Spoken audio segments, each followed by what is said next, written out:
Olá pessoal, namastê, muita paz, muita luz a todos. Com alegria que nós estamos começando o nosso seminário de hoje. Então vamos falar hoje, de um projeto secreto de Hitler durante a Alemanha nazista. Tá? Então é o seguinte, deixa eu explicar uma coisa. Hitler fazia uma propaganda durante a guerra junto com o seu ministro da informação, chamado Goebbels, sobre um conjunto de armas secretas avançadas que ele tinha em seus arsenais. Tá ok? Isso é muito importante que vocês entendam. Porém, ele nunca revelou qual que era. Mas ele fazia uma propaganda que os seus cientistas estavam trabalhando em projetos de armas secretas avançadas que iria garantir o sucesso, e a plena vitória alemã com o uso dessas armas avançadas que ninguém tinha. Tá? Bom, nós sabemos, nós cientistas, sabemos, eu estudei muito essa parte também, sobre o desenvolvimento das armas nucleares, e nós sabíamos que os cientistas alemães, eles tinham muito conhecimento sobre física quântica, tinha um monte de cientistas, alemães que eram top no desenvolvimento da física quântica, e da física nuclear, principalmente. No entanto, nós sabemos que o Hitler, ele tentou fazer várias coisas ligadas, inclusive uma das dificuldades do desenvolvimento nuclear de Hitler durante a Segunda Guerra Mundial, da Alemanha Segunda Guerra Mundial, é o seguinte: os laboratórios tinham que ser todos subterrâneos, tinham que ser bases secretas, ninguém podia saber onde era, porque os aliados iam sabotar, iam bombardear. Então, inclusive, na Noruega, tinha uma usina que fabricava água pesada. Água pesada, não sei se vocês sabem, é um componente de reatores nucleares, que eles são atenuadores de nêutrons, é uma água que você coloca em volta do reator para atenuar a radiação, de nêutrons para que o reator possa funcionar. Não vou explicar por que funciona isso, que não tem a ver aqui ao caso. Mas a Noruega fabricava essa água pesada porque tinha que ser transportado por trem até a Alemanha, onde os reatores estavam, entendeu? E nesse meio tempo, o serviço secreto americano, o pessoal os chamados a resistência norueguesa, eles constantemente destruíam esses vagões, esses trens, esses transportes de água pesada, atrasando muito o projeto da bomba atômica, nuclear nazista. Ok? E depois a gente ficou sabendo, após a Segunda Guerra Mundial também, que o Hitler não investiu pesado na bomba atômica porque ele não acreditava que a bomba atômica seria um sucesso. Eu lembro que eu li um livro muito importante, sobre a Alemanha nazista, e Hitler, na época da guerra, ele recebeu na mesa 2 projetos para assinar e liberar verba. Um era sobre a bomba atômica alemã. E outro era a fabricação de canhão, não sei quantos milímetros lá, tá? Não lembro agora. E ele percebeu que era mais viável dar verba para fabricar o canhão do que investir numa arma que pode ser que funcionasse. E isso atrasou. O pessoal do Ocidente acredita que se ele tivesse investido na arma nuclear, ele poderia ter produzido a primeira bomba atômica antes dos americanos. E aí o bicho pegava, o destino da guerra viraria. Porque uma única bomba acabaria com Moscou, acabaria com a Inglaterra, acabaria com tudo.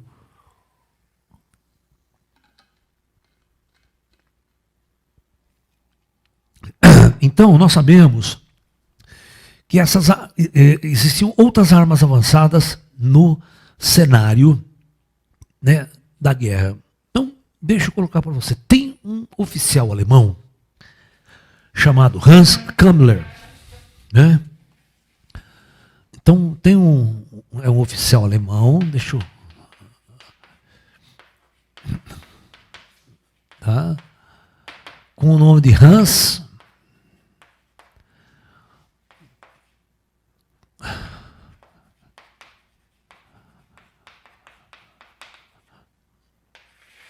Esse oficial alemão, ele era engenheiro civil. Durante a guerra,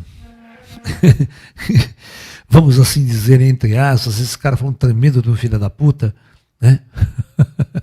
Porque ele foi responsável, né, em construir, né, os campos de concentração,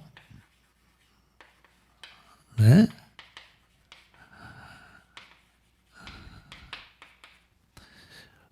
Construir os fornos mais eficientes para o extermínio judeu, né? Os campos de extermínio de Auschwitz, de outros. Ele que fez o projeto, ele que submenciou a construção, ele era um engenheiro civil, tá? E tudo feito com escravos trabalhando, tá? Eram todos escravos, prisioneiros de guerra, que trabalhavam na construção. Ele construía bunkers, né, especiais, porque, como eu disse para vocês, tudo na Alemanha tinha que ser feito subterrâneo, porque o exército, a Força Aérea Aliada bombardeava direto esses locais de fábricas, construção. Então, as fábricas mais importantes de construção de armamento, inclusive esses armamentos secretos, tinham que ser subterrâneos, ou seja, bunkers. Então, esse engenheiro, ele projetou e construiu centenas de bunkers, inclusive, agora que ele foi responsável por construir todos os bunkers em Peenemünde, né, para os foguetes V2, as armas secretas em Peenemünde, né, os V2, que eram os foguetes do Von Braun lá, da equipe do Von Braun. Então, em Peenemünde, tudo, eram centenas de túneis, fábricas inteiras trabalhando debaixo das rochas, debaixo do chão. E quem construía esses bunkers? Todos prisioneiros de guerra, em regime de escravidão, em regime de trabalhos forçados, que morriam centenas deles diariamente nesses trabalhos forçados. Tá? Então, esse cara, no final da guerra, ele ficou no controle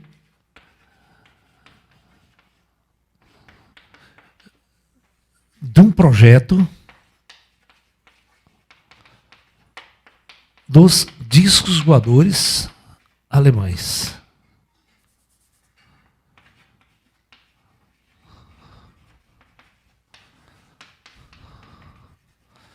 Né? Muito bem.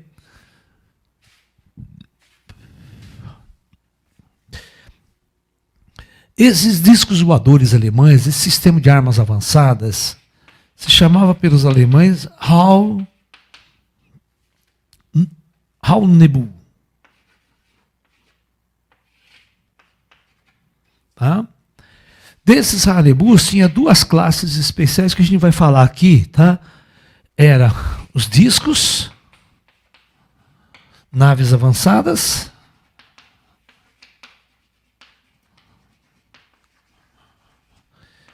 e um projeto que eles chamavam de sino, tá? O sino alemão. Ok? Muito bem. Então, eu vou passar para vocês algumas fotos agora. Luna, passa a foto número 1 para mim, por favor. Coloca a foto número 1. Tá? Aí vocês vão ver oficiais alemães em um aeroporto com um protótipo, né? Tá escrito ali Pratillos Vril em La Distância. É que está em espanhol, né? O espanhol, disco voador para o espanhol é Pratillos Volantes. Tá? pratilhos volantes. E vril, a gente já vai discutir, que é o sistema de propulsão, como ele funciona. Porque esse sistema dos discos é um sistema avançado. Pode botar outra foto. Né? Ah lá, aqui já tem um disco voador maior.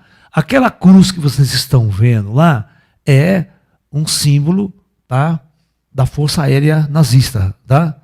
Da Luftwaffe. Né? Passa outro para mim. Aqui você tem um cartão, né, um livro, onde você tem o símbolo da ISS, a águia, e tem um disco voador ali embaixo, tá vendo? Exatamente essa nave que eles estavam tentando produzir. Tá? Passa outra para mim. Esse seria o modelo, né, basicamente estrutural desse disco voador. Né? Ele tem uma base central e tem, segundo as coisas, 4 bolas laterais, muito parecido, né, com o disco voador do Adamski, lá do George Adamski, lá que o Jordan desenhou, descreveu e tudo mais. Né? Passa outra foto para mim. Ah lá, esse disco voador, né, dá para ver bem nessa foto aqui, vocês vão ver lá embaixo, né, transportado, tem rodas, tal, trem de pouso, e tem umas bolas embaixo, assim, cúpulas redondas, que eram os motores dele. Mas não era hélice, não era jato. Esse é o ponto-chave da questão. Como que esse objeto voava? Né? Como que ele funcionava? E lá em cima vocês vão ver que tem 2 canhões acoplado à nave lá em cima. Ó, né? E vocês vão ver que eles construíram isso. Isso são construções, são fotos, não são armação. Vai. Ah lá. Tá? Uma outra forma que você vê, outro modelo, né? Tem vários modelos, né? Eles construíram vários, não um só. E são muito grandes, né? São pesados. Como é que esse bicho vai se sustentar? Como é que ele vai voar? Como é que ele vai manobrar? Né? Só que as armas eram armas comuns, né? Eles tinham armas comuns, fizeram canhões lá em cima de tantos milímetros, tal, né? Acoplado nos aviões, tá? E o famoso sino nazista, tá? Passa uma outra foto do outro sino, né? Olha lá, é importante vocês vão ver que embaixo do sino aí, vocês vão ver uma simbologia estranha. Esses símbolos são todos símbolos ocultistas. Todos, na aula de ontem nós conversamos muito com vocês sobre, né, a pesquisa, os grupos ocultos, a sociedade secreta, né? E escrito numa linguagem ali, são símbolos ocultistas na base desse sino. Aí eu vou explicar para vocês o que aconteceu com esse sino aí, para que servia ele, tá? Ele era um projeto diferente, tá? Um projeto diferente. Bom, então vamos lá.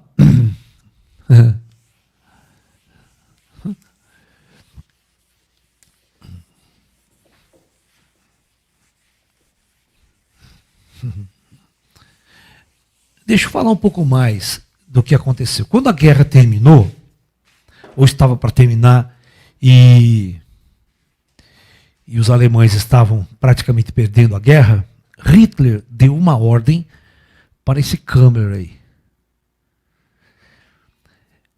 A ordem era destruir todos esses armamentos avançados, não deixar que esses armamentos caíssem em mãos estrangeiras, em mãos inimigas, e que ninguém soubesse da existência desse projeto avançado. Para vocês terem uma ideia, esse cara, isso está nos anais da coisa, ele mandou matar 60 cientistas, executou 60 cientistas do projeto, e centenas e até milhares de trabalhadores que construíram os bunkers aonde esses projetos vão trabalhar. Ele assassinou todo mundo. Ninguém que sabia poderia sobreviver. Como ele fez isso?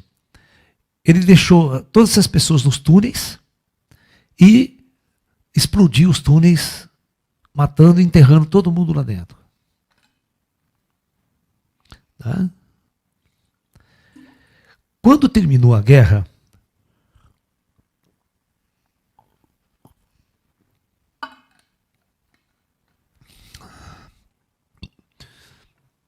o tribunal de Nuremberg caçava todos os criminosos de guerra.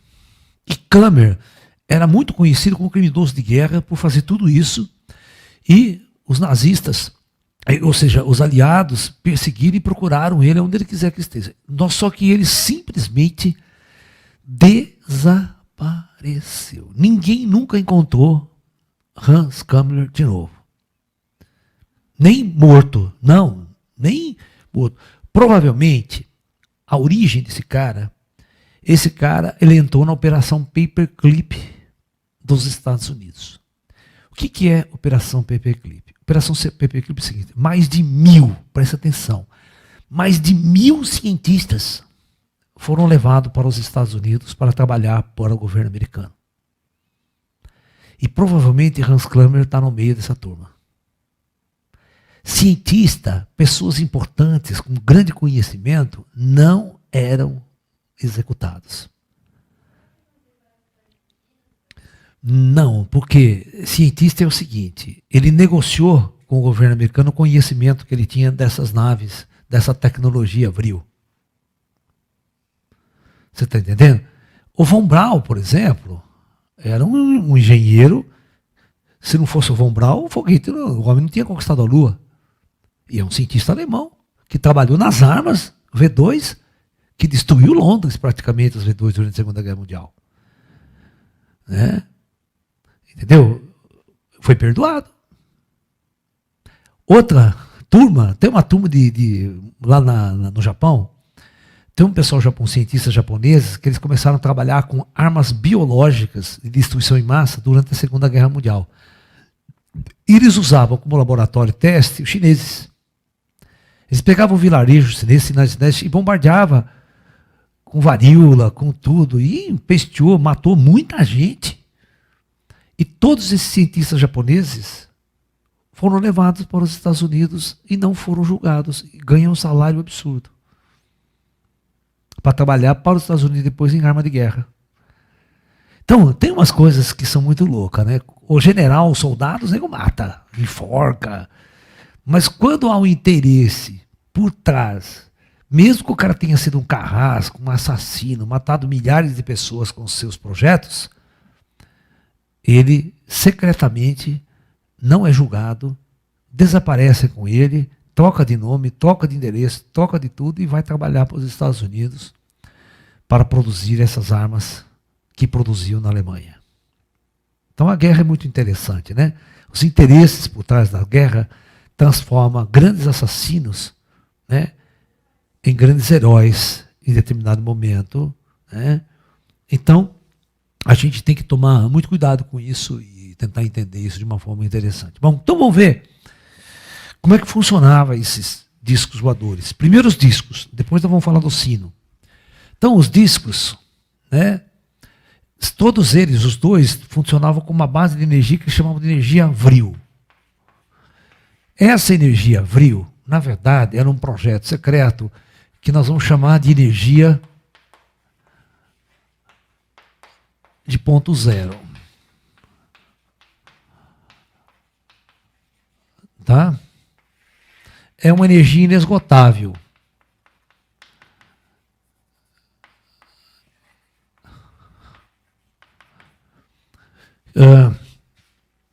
Ela era o reator para se produzir antigravidade.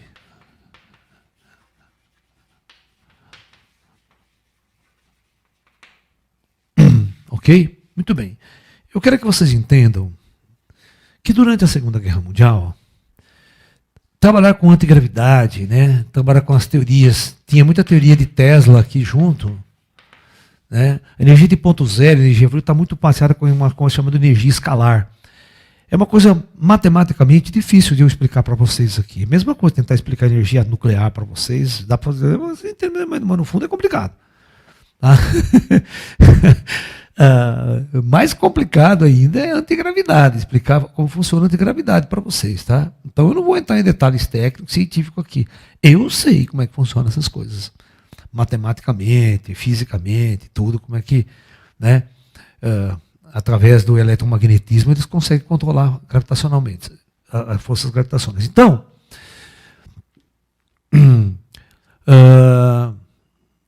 então a energia de vril, o termo que eles usavam, vril, tá? Era uma energia oculta, uma energia inesgotável, muito poderosa, que existe no espaço. É como se fosse o Ti dos chineses. Que eu preciso dar um jeito de captar esse Ti e usar esse Ti. Tá? Na física quântica, o que é a energia de ponto zero? Se você, né, chega no meio do espaço, do nada, do vazio, ali parece que não tem nada. É vácuo total. É vácuo. É vácuo. Tá? Então não tem nada. Então só tem o espaço-tempo. Ok? Só teria o espaço-tempo. Certo? Sem matéria, sem nenhuma. Vácuo total. Então, a física quântica diz que esse espaço-tempo possui energia. Né? E essa energia, teoricamente, o espaço-tempo para nós é o nada, né? É como se fosse o nada. Né? O vácuo total de matéria é como se fosse o nada. No entanto, a gente tem que mudar o conceito do que seja espaço-tempo. Ele não é o nada. Ele é uma substância. O espaço-tempo ele é uma substância. Né? E uma substância que carrega muita energia. E o bom disso é que ele está em todo lugar. Qualquer lugar que você tiver, tem espaço. Entendeu? Então existe uma forma, o Tesla criou uma maneira de captar essa energia do nada.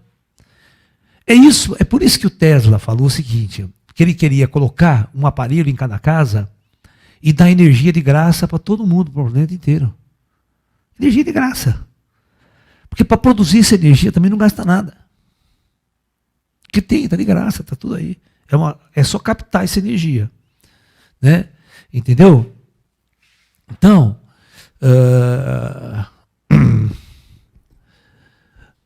essa substância, antigamente, os antigos, né, o próprio Isaac Newton tentou entender isso, tentou chamar essa energia de éter. Tá? Tentou chamar essa substância de éter cósmico. Né, o etérico tal, saca? Que tudo preenche e tal. Mas os esotéricos chamavam de vril mesmo, né? Os chineses chamavam de Ti. Os hindus chamavam de prana. Tá? E é uma energia que tudo permeia, que está em todo lugar, que está no nosso corpo humano, tal. A gente absorve, os chakras absorvem essa energia. E é interessante, por exemplo, é por isso que tem pessoas que vivem de luz, né? Por exemplo, os chakras alimentam e dão toda a energia para você, se você souber absorver, trabalhar. Essa energia está aqui, está em nossa volta. Né? Entendeu? Agora, com uma tecnologia avançada e conhecimento, a gente pode suprir qualquer máquina, qualquer aparelho com essa energia, com essa fonte inesgotável de energia.